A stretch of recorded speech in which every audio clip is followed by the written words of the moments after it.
Je voudrais vous parler de la fourmi. Vous avez déjà vu la fourmi? Une fourmi?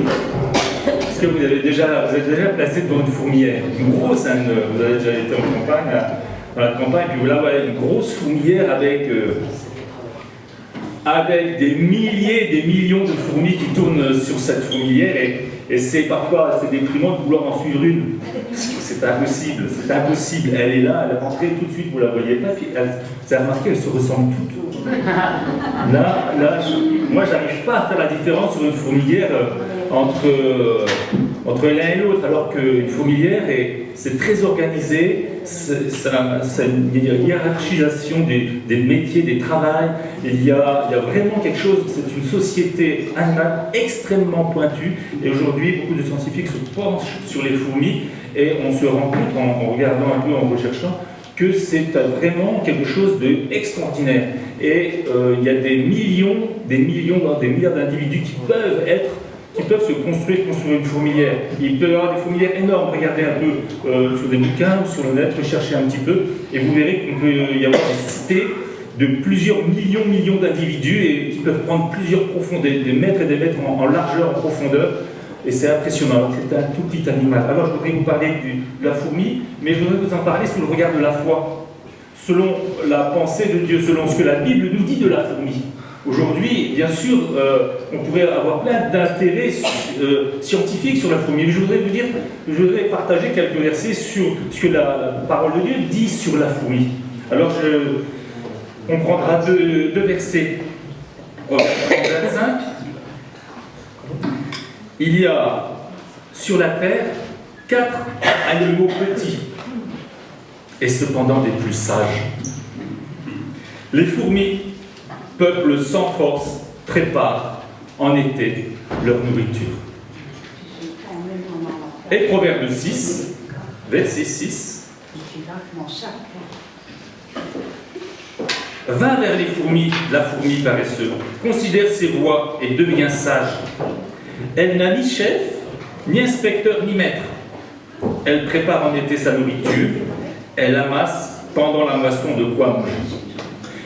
Voilà, je crois que celui qui a observé les fourmis et qui a pensé à écrire ces versets voulait nous donner un enseignement, la parole de Dieu, et Dieu lui-même, par son esprit, veut nous communiquer un enseignement tiré de ces quelques versets. Et je crois qu'il veut nous parler parce que tout verset, toute la parole de Dieu est là pour nous interpeller.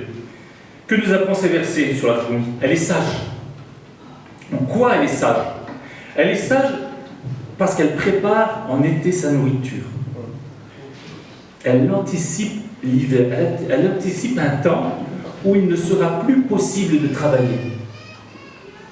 La fourmi est sage en cela. Elle est prévoyante. Elle fait des provisions, donc elle va travailler, elle est prévoyante, donc parce qu'elle est prévoyante, elle va entasser de la nourriture, pour que lorsqu'il n'est plus possible de travailler, eh ben, elle va pouvoir continuer à vivre et se nourrir. Essentiel, et c'est en cela qu'elle est sage, c'est en cela que la parole de Dieu nous dit, mais regarde la fourmi, c'est important ce qu'elle fait. Elle n'a ni chef, ni inspecteur, ni maître. Elle n'est pas contrainte. Nous, on sait que ça fait partie de son instinct. On dira que c'est l'instinct animal. Elle n'a personne pour lui dire. C'est à l'intérieur d'elle-même que vient une réalité, que vient cette réalité, que d'amasser les choses tant que c'est possible. Tant que c'est possible, j'amasse parce qu'il y a un jour. Les choses vont s'arrêter et ça ne sera plus possible de travailler. Ça ne sera plus possible en hiver de trouver la nourriture dehors. Petite fourmi, je ne sais pas combien de temps elle vit dehors, dans le jet, impossible. Donc elle a quelque chose en elle qui vient d'elle-même, à l'intérieur. C'est personne qui l'oblige à faire ce travail. Et puis, c'est un tout petit animal. Tout petit animal. La parole de Dieu ne parle pas d'insectes, parce que je pense que ce terme n'existait pas forcément à l'époque, mais elle faisait une comparaison entre les gros animaux et les petits animaux. C'est un petit animal sans force. Bien sûr, sans force à l'échelle d'un éléphant. Vous le savez, ou à l'échelle d'un chien. Sans force, c'est tout petit, ça ne vaut rien. Et c'est tellement fragile. Une fourmi, mais c'est rien. Vous le prenez dans vos doigts, Vous le prenez là, vous l'écrasez. Aïe, vous avez écrasé la fourmi. Mais il y en a plein d'autres. Elle est toute petite. Elle est toute petite. Et c'est vraiment un aspect particulier de cela, c'est que la petite fourmi devant les grands animaux, ben, elle est sans force, elle est fragile, elle est vraiment rien du tout. Et je crois que pour nous, enfants de Dieu, je crois que ces quelques critères-là doivent nous interpeller, doivent nous faire réagir, doivent nous aider, doivent nous fortifier. La première chose, elle est sage parce qu'elle est prévoyante. Frères et sœurs, un jour viendra où il ne sera plus possible de travailler, la parole de Dieu nous dit. Un jour vient. Et ce jour, on le sait, c'est le jour du Seigneur. Je ne vais pas tout but. Je ne vais pas tourner autour du pot. Jésus-Christ est parti. Les anges l'ont vu. Ils sont partis dans le ciel. Les anges lui ont dit, mais de la même manière qu'il est parti, il va revenir. Jésus va revenir. Et ça sera un jour particulier. Ça sera le jour du Seigneur, un jour précis, précieux. Où ensuite, je crains qu'il sera plus tard. Et la fourmi nous enseigne à quoi faire, à être sage. C'est-à-dire, tant qu'il est temps de travailler, tant qu'il est temps d'y aller, tant qu'il est temps d'amasser, de se préparer, il faut le faire. Amos 4, verset 10, prépare-toi à la rencontre de ton Dieu. Prépare-toi. Sois sage, sois intelligent. Regarde à la fourmi. Marc 13, verset 29 dira de même, quand vous verrez ces choses arriver, sachez que le Fils de l'homme est proche, à la porte. Je vous le dis en vérité, cette génération ne passera point, que tout cela n'arrive. Le ciel et la terre passeront, mais mes paroles ne passeront plus. Point. Pour ce qui est du jour de l'heure, personne ne le sait, ni les anges dans le ciel, ni le Fils, ni le Père seul. On ne sait pas l'heure, il est temps. 1 Thessaloniciens 4 dira, pour ce qui est des temps et des moments, vous n'avez pas besoin, frère, qu'on vous en écrive, car vous savez bien vous-même que le jour du Seigneur viendra comme un voleur dans la nuit. Prenez garde, veillez, priez, car vous ne savez quand le temps viendra. Dans le Matthieu 25, il y a cette parabole des vierges folles et des vierges sages. Tiens, des vierges sages, comme notre fourmi. Et qu'est-ce qu'elles ont fait? Elles ont attendu le temps, le moment, le jour J. Elles ont attendu parce que Jésus revenait. Et elles avaient, les sages, elles avaient quoi fait? Elles avaient préparé. Et pour se préparer, elles avaient rempli leur lampe d'huile. D'autres, les folles, n'avaient pas rempli leur lampe d'huile. Elles se sont trouvées bien embêtées lorsque le temps tardant, que l'huile s'usant, elles se sont retrouvées sans huile. Et là, le temps a été compliqué pour eux. Ça a été difficile. Lisons-le, Matthieu 25. Ça a été difficile. Les vierges sages ont su qu'un jour, Jésus-Christ reviendra, et elles ont donc préparé ce moment, et elles ont préparé comment? En amassant de l'huile, en faisant la provision d'huile. Et nous savons que l'huile, c'est la vie de l'esprit. Elles ont amassé cette vie de l'esprit, elles ont cherché à ce que leur lampe soit remplie de cette nourriture précieuse, cette richesse précieuse de l'Esprit de Dieu, de la vie de l'Esprit de Dieu, de la vie du royaume, de la vie du ciel. Elles sont remplies, imbibées, inondées, pour qu'elles puissent attendre le jour. Parce qu'il vient le jour. Il vient. Les petites fourmis, elles ont agi, elles sont guidées de l'intérieur par un instinct, on l'a dit. Qu'est-ce que ça peut nous parler là? Nous savons que nous, l'homme et la femme, ne sont pas conduits par instinct. Ils ont une conscience et une intelligence. Et que c'est cela qui est sollicité chez l'homme et la femme qui entendent l'Évangile. Dieu ne contraint personne à se convertir. Dieu n'oblige personne à se convertir, à accepter Jésus-Christ, à accepter tout cet amour dont nous avons parlé tout à l'heure. Dieu ne contraint personne. Il fait appel à notre conscience. Il fait appel à notre responsabilité propre. À nous d'accepter ou de refuser. Bien sûr qu'il est bon d'accepter. Bien sûr qu'il est précieux d'accepter. Mais nous pouvons ne pas accepter. Le monde, en général, malheureusement, n'accepte pas ce message du salut. L'amour de Dieu ne l'accepte pas. Quelle misère! Mais l'homme a sa responsabilité et c'est sous sa propre responsabilité. Ça le concerne lui. Personne ne peut l'obliger à préparer Personne ne peut l'obliger à amasser pour le jour qui vient. C'est de sa propre responsabilité. C'est de notre propre responsabilité. Et chacun ici est concerné. Il est là devant le Seigneur, là devant sa responsabilité. Le Seigneur nous aide. Et il nous aide à reconnaître ce que la fourmi fait. Il est intéressant, vous savez, en tant que, si on se prépare, il est intéressant de réfléchir à ce message, de réfléchir à cette venue-là. Et vous, certainement, vous avez peut-être entendu dire depuis tout un temps, Jésus-Christ revient, et il y a beaucoup de choses qui sont dites par rapport à ça. Il y a beaucoup de pensées qui sont dites par rapport au retour du Seigneur. Mais je vais vous dire quelque chose, c'est tout à fait normal. C'est normal d'attendre, si on attend ce jour-là, si on y croit, c'est normal de dire mais comment ça va se faire? Surtout que la parole de Dieu nous dit qu'on ne serons pas surpris, nous les enfants de Dieu, nous qui aimons Dieu. Il y aura des signes, il y aura quelque chose qui nous conduira. Et d'ailleurs, on le voit pour la première venue de Jésus-Christ. Dans 1 Pierre, verset 10, il est dit « Les prophètes qui ont prophétisé touchant la grâce qui nous était réservée ont fait de ce salut l'objet de leur recherche et de leur investigation. Ils y ont cru et ils se sont mis à réfléchir, mais dit « Seigneur, quand ça sera? Montre-moi. » Ils voulaient sonder l'époque et les circonstances marquées par l'Esprit de Christ qui était en eux et qui attestait d'avance les souffrances de Christ et la gloire dont elles seraient suivies. Ils savaient qu'un jour, les prophètes, un homme allait venir, Jésus-Christ, il allait souffrir. Mais pour quand? Ils se sont posé la question, ce grand sauveur, mais ce sera pour quand? Il leur fut révélé que ce n'était pas pour eux-mêmes, mais pour vous qui étiez là, qui étaient le dispensateur de ces choses, que vous soient annoncés maintenant ceux qui ont prêché l'Évangile par le Saint-Esprit envoyé du ciel et dans lequel les anges d'Égypte plongent leur regard. Donc il est tout à fait normal, quand on attend quelque chose, de se poser des questions. C'est normal. Parfois, il ne faut pas réfléchir tout haut parce qu'il se dit plein de choses qui ne sont pas tout à fait claires. Mais c'est légitime.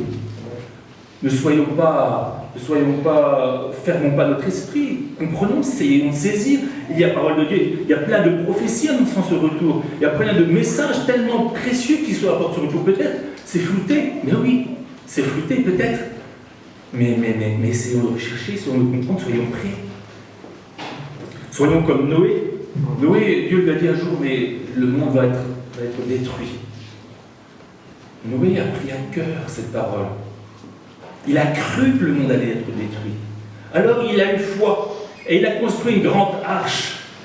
Il s'est préparé pour le jour que l'eau viendrait et que tout le monde rentrerait dans la barque et tout le monde partirait. Noé a eu cru. Nous aussi, il nous faut croire et il nous faut nous préparer. 100 ans, ça lui a pris à Noé pour construire son arche. Oh, il a commencé le bonjour pour terminer le bonjour. Hein? Il s'est préparé. Et le temps où il avait fini, c'était le temps de Dieu. Combien nous avons besoin de prendre en considération de façon, mes frères et sœurs, personnelle, ça nous regarde. Le salut en Dieu et Jésus-Christ, c'est un salut tellement profondément personnel et c'est de votre responsabilité propre de vous attacher, de croire à ce retour, de vous y préparer et d'amasser. La fourmi est un tout petit animal. Tout petit. C'est un insecte. Il n'a aucune force. Et pourtant, il se prépare. Il se prépare. La fourmi, elle se prépare. À plus forte raison, nous devons aussi nous préparer. Si la fourmi se prépare, Seigneur, elle doit nous préparer. Certes, nous sommes un vase d'argile. Nous sommes fragiles. Et l'humanité est fragile, frère. Vous disiez tout à l'heure de la maladie. Ce monde, nous sommes fragiles. Notre humanité est fragile. Et souvent, nous sommes considérés comme un vase de terre. Mais dans le vase de terre, il y a un trésor. Un trésor avec des choses extraordinaires dans le vase de terre. Oui, certes, nous sommes fragiles, mais nous avons reçu les promesses de Dieu en Christ de façon extraordinaire. Nous avons reçu la vie de Dieu. Nous avons reçu notre appartenance, notre identité en Christ a changé. Nous sommes devenus enfants de Dieu. Les promesses qui sont les nôtres sont extraordinaires en Christ. L'héritage qui est le nôtre est extraordinaire en Christ. Oui, nous sommes fragiles. Oui, nous sommes un vase de terre. Mais les promesses qui sont à l'intérieur du vase sont tellement précieuses, tellement fortes, tellement belles, tellement vivifiantes. La vie de l'esprit. Jésus-Christ dira bientôt vous recevrez le Saint-Esprit, vous serez des témoins jusqu'aux extrémités de la terre. La vie de l'Esprit est une vie de puissance, une vie puissante en nous, qui nous change, qui nous transforme, qui nous qualifie, qui nous aide.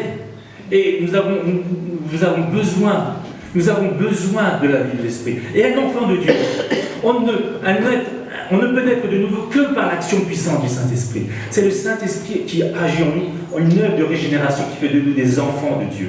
Et nous avons besoin alors après de croître. Et par sa force de puissance, de grandir et de nous fortifier. Mais on a besoin, on est fragile, on a besoin de nous fortifier, de nous préparer et de grandir. Dans Éphésiens, vous prenez le premier chapitre, il n'y avait pas de « en lui ». Il y a marqué « en lui, Dieu nous a élus avant la fondation du monde ». En lui, nous avons la rédemption par son sang. En lui, nous sommes devenus héritiers. En lui aussi, vous avez été scellés du Saint-Esprit qui avait été promis. Waouh, quelle grâce, quelle bénédiction.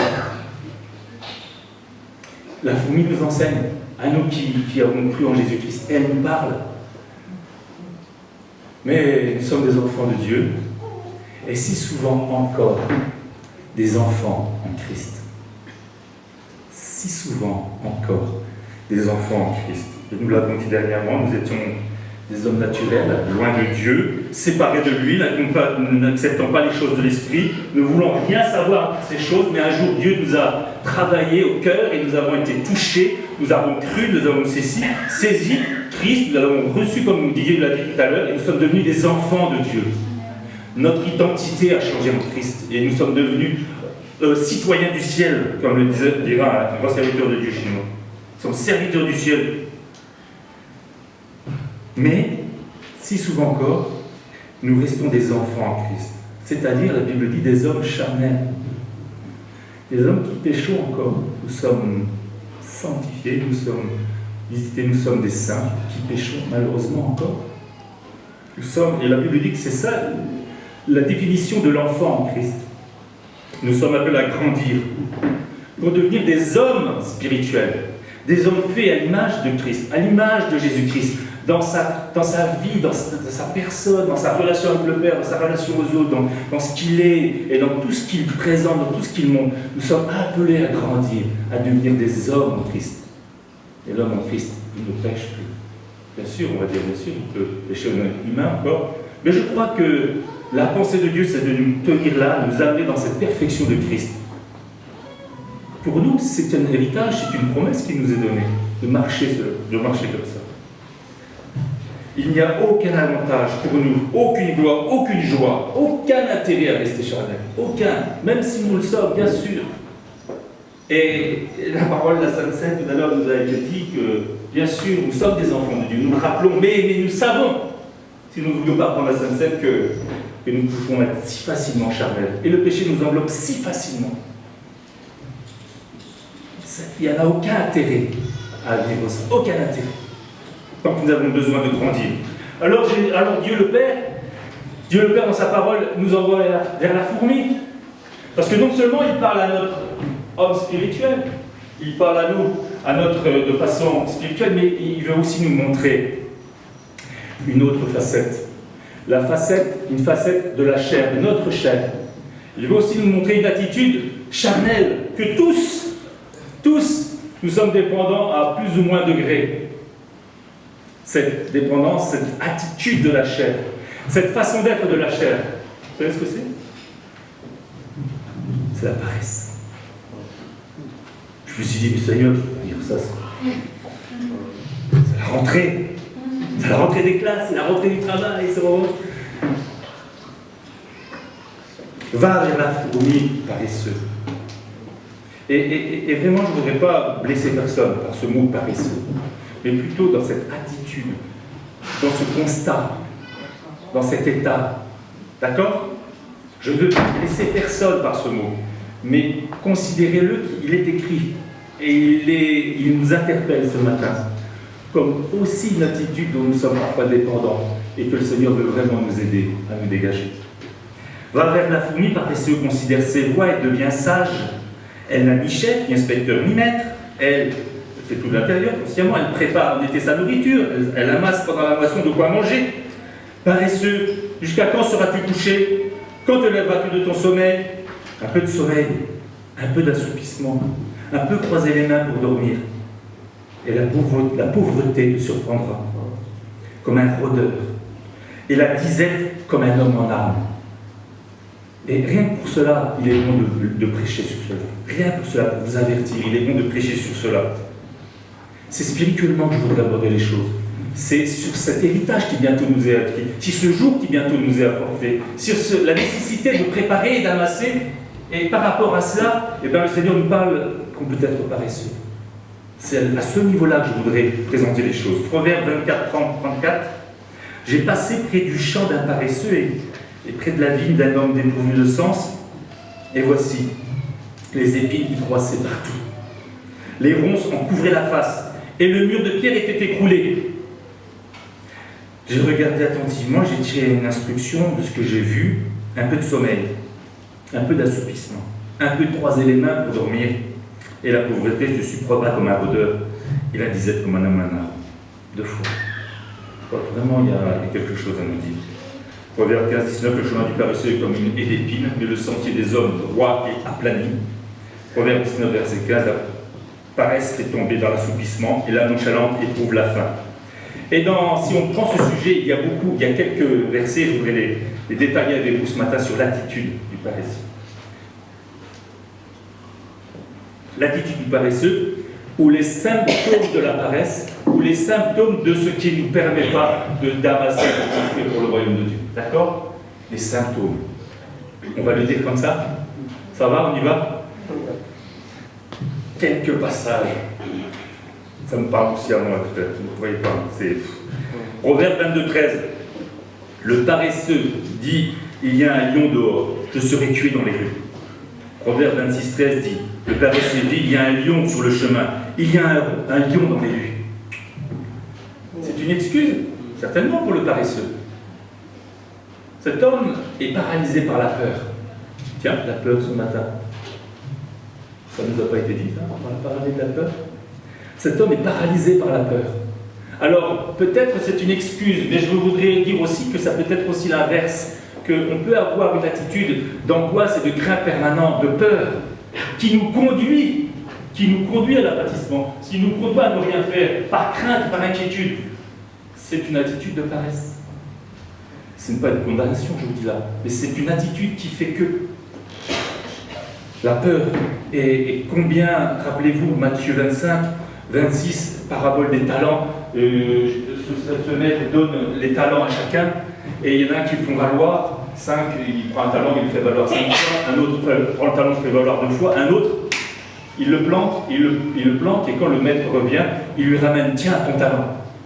Et le maître lui dira, méchant serviteur paresseux. Il a eu peur. Et il lui dira, il le redira, j'ai eu peur. Et la peur est un véritable élément qui ne nous permet pas de patienter ce jour-là et d'avancer. Elle nous en empêche. Donc ayons foi. Ésaïe 41, verset 10, ne crains point, ne crains rien, car je suis avec toi. Je dis la parole. Espérez marcher avec la foi comme Abraham. Espérons, ayons foi et croyons. Proverbe 26, 14. Alors ça, vous reconnaîtrez tous ces personnes-là. La porte tourne sur ses gonds et le paresseux sur son lit. Hein, vous reconnaissez? Alors, la porte tourne sur ses gonds, ça s'ouvre une fois, ça repart dans l'autre sens, ça repart dans l'autre sens. D'accord? Ça part dans l'autre sens. La porte s'ouvre, elle se ferme, elle s'ouvre, elle se ferme. Et il est ballotté, à droite à gauche. Et je me fais penser à Jacques, un saint, celui qui manque de sagesse, qui la demande à Dieu, parce qu'il est ballotté de tous côtés comme un bateau ivre. Et il n'a pas de sens, pas d'intérêt. Et il est là, il tourne à droite, il tourne à gauche, et il se remet dans son lit. Alors je pense à nos ados, mais...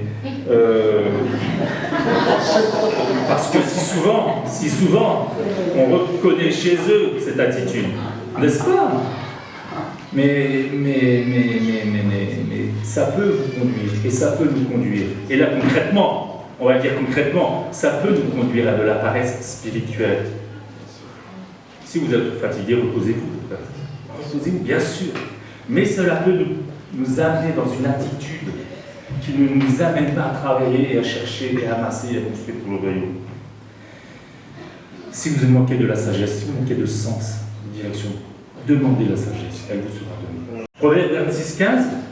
Alors là, regardez, c'est terrible. Le paresseux plonge sa main dans le plat et il trouve pénible de le ramener à sa bouche. Mince alors. Proverbe 19, 24. Le paresseux plonge sa main dans le plat et il ne la ramène pas à sa bouche. C'est terrible. C'est terrible. Le paresseux a tout à portée de main, mais il n'en profite pas. Le paresseux a tout à portée de main. Il a tout devant lui. Il a tout avec lui. Et il n'en profite pas. Matthieu 25, 26, toujours cette histoire du serviteur méchant et paresseux. Il avait reçu un talent et il ne l'a pas fait fructifier. Le paresseux, ce n'est pas celui qui n'a rien. C'est celui qui reçoit, qui a tout ce qu'il faut, mais qui ne le fait pas fructifier. Et un jour, il n'a plus rien. Un jour, il n'a plus rien. Colossiens 2, verset 10, nous avons tout pleinement reçu en Jésus-Christ. Et vous comprenez bien qu'on peut avoir cette attitude-là. Et moi, le premier, d'avoir reçu. Nous avons tout pleinement en Jésus-Christ. D'avoir reçu, mais c'est pénible de le montrer à la bouche. La Bible, on l'a reçue, elle est parfois pénible à lire, le paresseux le dit. Il ne la ramène pas à sa bouche, c'est-à-dire qu'on lit et on ne cherche même pas à la digérer, on ne cherche même pas à la manger, on la lit, mais on ne cherche même pas à comprendre. Nous avons reçu la vie de l'Esprit. Et voilà, remplissons nos logements. Proverbe 26, verset 16. Le paresseux se croit plus sage que cet homme qui répond avec bon sens. Eh, moi, c'est ça. Le paresseux, il sait tout. Et on ne peut rien lui dire, parce qu'il le sait. S'il le sait, à lui dire, vous avez bien compris. Hein? Le paresseux, il sait tout, mais bien sûr, il y a un jour qui viendra, bien sûr qu'un jour, le temps viendra. Mais calme-toi, calme-toi, ça. C'est dans la calme et la confiance. Non, mais parfois, le temps il est là, et parfois, on le sait, on sait les choses. Et on a une attitude, et c'est une attitude de la chair auquel parfois, si souvent, elle est là encore forte et vaillante, puissante pour nous inciter à vivre comme ça. Et elle ne nous amène pas, cette attitude-là, à prendre au sérieux, à croire et à y aller. Proverbe 20, Matthieu 21, 28, ah oui, c'était cette histoire pour Matthieu 21, 28, c'est ce père qui appelle son fils et va dans le champ. Et l'autre dit non, puis il va quand même, et puis il dit à son deuxième fils, va dans le champ, et l'autre dit oui. Eh bien, Proverbe 20, verset 4. À cause du froid, regardez ce que le paresseux fait. À cause du froid, le paresseux ne laboure pas. À la moisson, il voudrait récolter. Mais il n'y a rien. C'est simple hein, comme truc. Ouais. Il est inconséquent. C'est de la folie. Pas de prévoyance. Et à ce titre-là, il n'est pas prévoyant. Il est dans l'insouciance. Il ne comprend pas la logique des causes et des effets. Il préfère vivre le temps présent. L'émotion, le sentiment présent. Le temps présent. Ah, ça. Vous connaissez une fable connue? La cigale et la fourmi. Ah, là, je crois qu'elle vaut la peine d'être dite là. La cigale et la fourmi. Eh bien, notre pauvre cigale ayant chanté tout l'été, s'en trouva fort dépourvu quand la brise fut. Notre pauvre cigale. Elle n'avait pas fait ses provisions. Et puis, voilà ce qui lui arrive. Et c'est bien malheureux. Ecclésiaste 11, verset 6 dira dès le matin, dès que tu te lèves, tout de suite, jette ta semence. Dès le matin, sème ta semence, et le soir, ne laisse pas reposer ta main, car tu ne sais point ce qui arrive. Ceci ou cela, ou si l'un et l'autre également seront bons, réussiront. Mais dès le matin, nettoie, vas-y. Dès le matin, jette ta semence. Dès le matin, nettoie l'ouvrage. Dès le matin.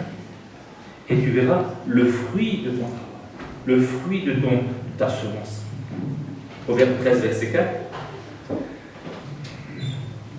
L'âme du paresseux a des désirs qu'il ne peut satisfaire, mais l'âme des hommes diligents sera rassasiée. Proverbe 21, 25. Les désirs du paresseux le tuent. Écoutez ça. Parce que ses mains refusent de travailler. Oh, quelle insatisfaction profonde dans le cœur de cet homme. Il a des désirs qui le tuent. C'est-à-dire que là, ça fonctionne. Il faudrait faire des choses, mais là, ça ne fonctionne pas. Et il y a des choses qui voudraient construire une maison, c'est Noé qui va construire une arche. Allez, et il se met devant. Alors il plante des arbres.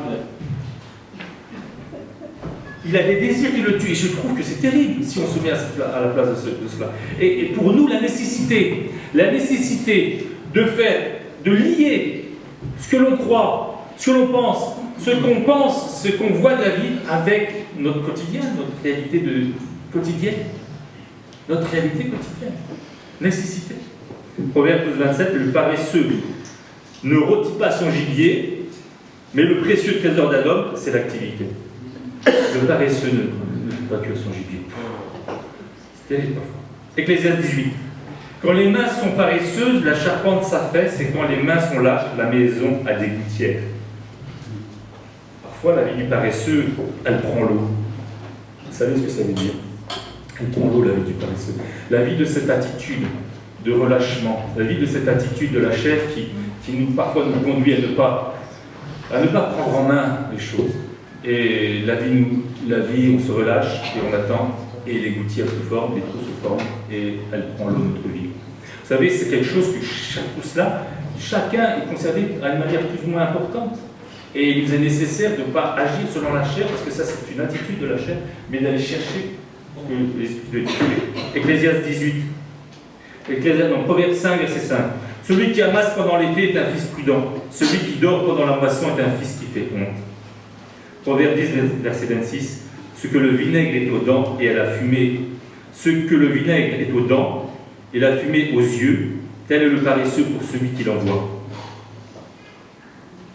Le paresseux fait honte à son entourage et fait pleurer ceux qui l'envoient.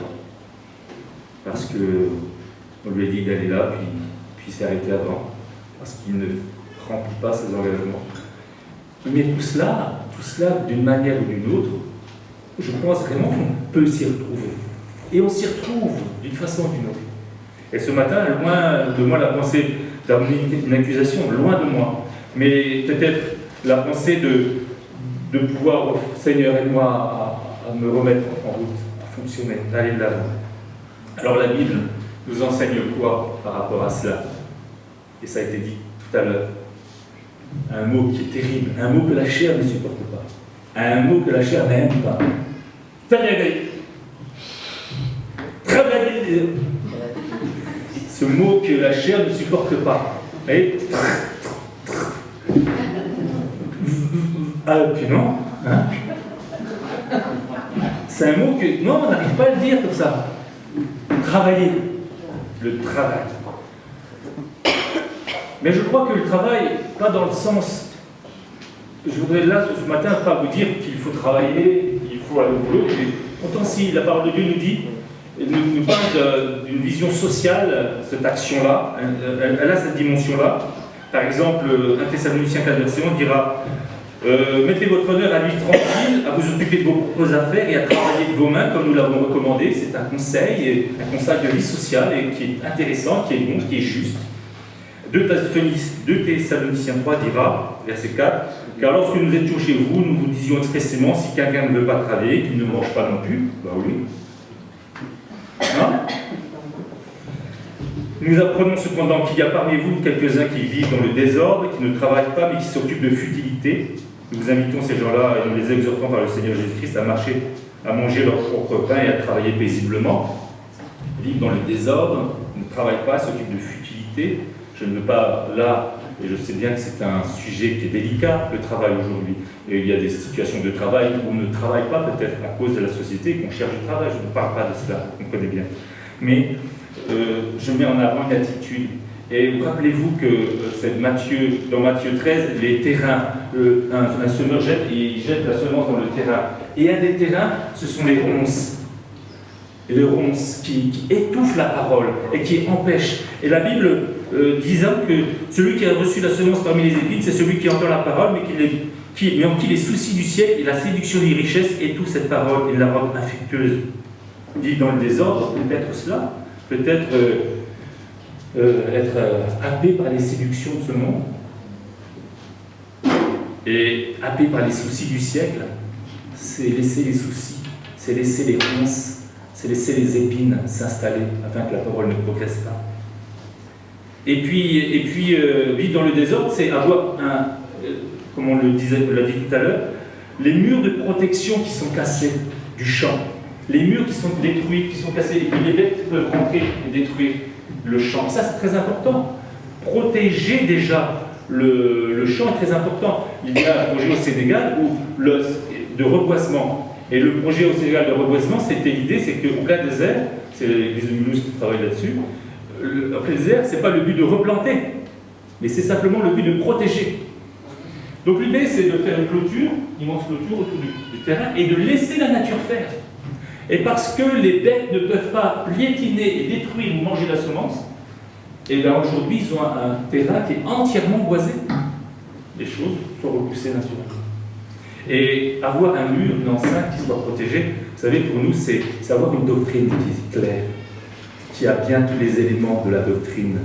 Parce que quand on a des éléments de doctrine qui sont défaillants ou un peu lâches, un peu relâchés, eh bien, il y a des choses qui rentrent et qui écrasent la semence et qui nous empêchent de progresser.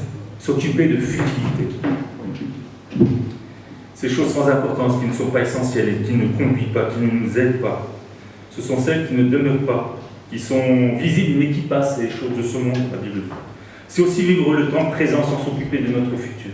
S'occuper de futilité, alors que Dieu nous appelle à aller chercher l'essentiel. Et qu'il y a un temps précieux, bientôt, Jésus-Christ reviendra, et le temps des nations, le temps de ce monde va passer, va changer, et nous avons besoin d'éveiller notre saine intelligence, d'être sur nos gardes, de faire attention. Il y a un temps où il faudra rendre compte, un temps où il faudra avoir de l'huile dans sa lampe. Mais je terminerai par l'essentiel. Ça, c'était notre vie sociale, c'était ce qu'on pouvait vivre. Jean 6, dans notre société, dans notre monde, Jean 6, verset 27, dira « Travaillez non pour la nourriture qui périt, mais pour celle qui subsiste pour la vie éternelle, et que le Fils de l'homme vous donnera, car c'est lui que le Père, que Dieu a marqué de son sceau. Travaillez non pour la nourriture qui périt. » Et ça, c'est à chacun de nous, enfants de Dieu, qui est un appel. Saisis dans ton cœur, il y a des choses à préparer. Saisis-le, crois-le, et mets-toi à l'œuvre. Bien sûr, il faut travailler dans ce monde. Bien sûr, ton temps, il est pris. Bien sûr qu'il y a beaucoup de choses à faire. Mais Dieu dit, travaillez non pour la chose qui périt. Regarde que bientôt tout cela partira quand même. Tout ce que tu t'es acquis partira. Mais à l'intérieur de toi, est-ce que ton huile, elle est là? Alors cherche-la, alors travaille, fais ce qui est nécessaire pour remplir ta vie. Philippiens 2,12. Ainsi, mes bien-aimés, comme vous avez toujours obéi, travaillez à votre salut avec crainte et tremblement, non seulement comme en ma présence, mais bien plus, encore maintenant je suis absent. Le salut, on l'a reçu en Jésus-Christ. Il est là. Et la Bible dira, travaillez à votre salut. C'est-à-dire qu'il faut le faire grandir, la petite fille. Il faut l'affermir, il faut y rentrer pleinement. Nous avons besoin de cela. Nous avons tout reçu. Mais faut-il le manger? Paresse nous empêche d'aller chercher cela. L'attitude de la chair nous empêche de nous nourrir. Et on se dit, on n'a rien eu. Mais si tu as eu, si tu as reçu, et le jour où on sera devant Dieu, on ne pourra pas lui dire, Dieu, on n'a rien reçu. Tu as reçu. Tu n'as pas voulu manger. Tu as trouvé ça pénible. Puisque nous travaillons avec Dieu, nous vous exhortons à ne pas recevoir la grâce de Dieu en vain, dira le Seigneur. 2 Corinthiens 6, 11, et je terminerai par ce verset.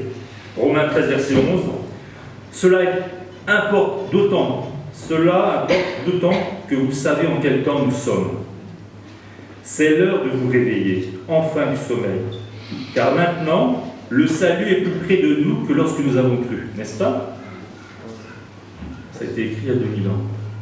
Mais aujourd'hui, le salut est plus près de nous que lorsque nous avons cru, que lorsque les frères ont cru.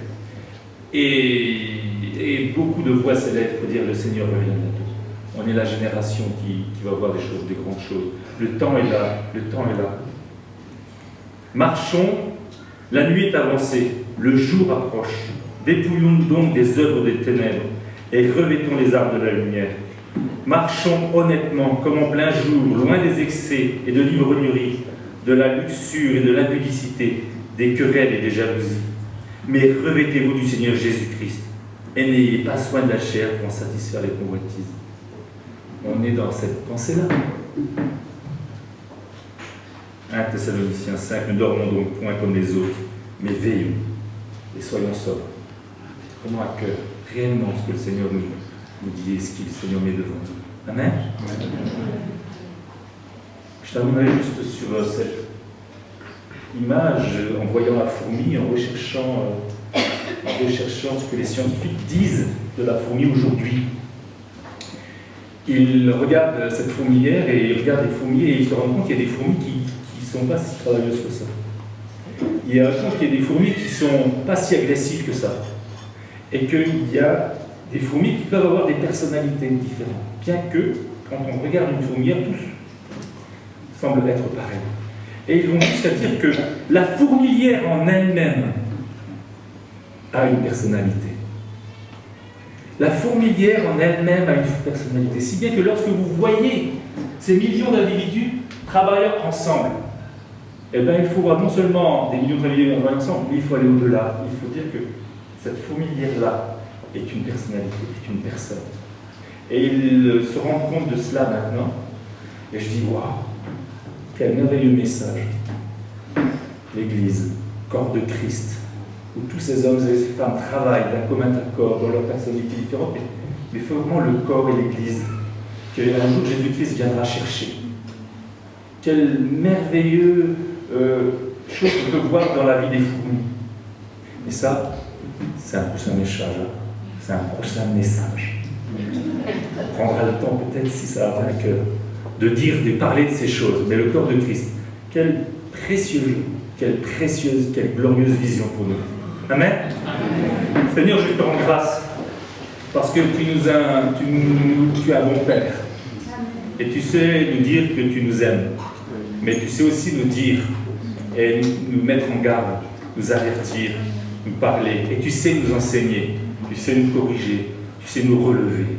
Je te rends grâce pour ton amour à notre égard. Je te demande vraiment de nous aider les uns et les autres à vraiment prendre à cœur ta pensée, prendre à cœur ces jours qui viennent, de ce temps, bientôt tu reviendras, de le faire nôtre, d'y croire, de nous préparer, de travailler dans tes voies, dans tes œuvres et dans la nécessité pour nous d'être remplis de ta vie, de la vie de l'Esprit, de remplir de cette huile précieuse, Seigneur, afin de briller quand tu reviendras. Merci pour ta bonté, ta fidélité. Tu veux mettre une grâce particulière sur chacun, un désir nouveau de se lever, de marcher dans tes voies, de travailler pour toi, dans ce que tu attends pour chacun, de chacun. Il est bon de se confier en toi. Merci pour ta fidélité, ta bonté. Amen. Amen.